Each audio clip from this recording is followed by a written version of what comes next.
35 ವರ್ಷದ ಮಾಲಾ, 5 ವರ್ಷದ ಚಕ್ರವರ್ತಿ ಮೃತರು ಎಂದು ಗುರುತಿಸಲಾಗಿದೆ.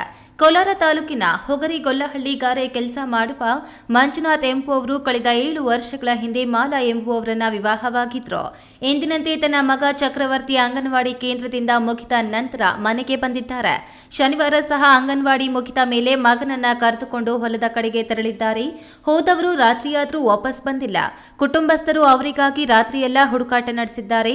ಸಂಬಂಧಿಕರ ಮನೆಗೆ ಹೋಗಿರಬಹುದು ಎಂದು ದೂರವಾಣಿ ಕರೆ ಮಾಡಿ ವಿಚಾರಿಸಿದ್ದಾರೆ. ಆದರೆ ಯಾವುದೇ ರೀತಿ ಸುಳಿವು ಸಿಕ್ಕಿಲ್ಲ. ಭಾನುವಾರ ಬೆಳಗ್ಗೆ ಎದ್ದು ಹೊಲದ ಕಡೆ ಹೋಗಿ ನೋಡಿದ್ರೆ ಮಾಲಾ ಹಾಗೂ ಮಗು ಇಬ್ಬರೂ ಹೊಲದಲ್ಲಿದ್ದ ಕೃಷಿ ಹೊಂಡದಲ್ಲಿ ಶವವಾಗಿ ಪತ್ತೆಯಾಗಿದ್ದಾರೆ. ಮಗು ಚಕ್ರವರ್ತಿ ನೀರಿಗೆ ಬಿದ್ದಿದ್ದು ಆತನನ್ನ ರಕ್ಷಣೆ ಮಾಡಲು ಹೋಗಿ ತಾಯಿ ಮಾಲಾ ಕೂಡ ಸಾವನ್ನಪ್ಪಿರುವ ಶಂಕೆ ವ್ಯಕ್ತಪಡಿಸಿದ್ದಾರೆ.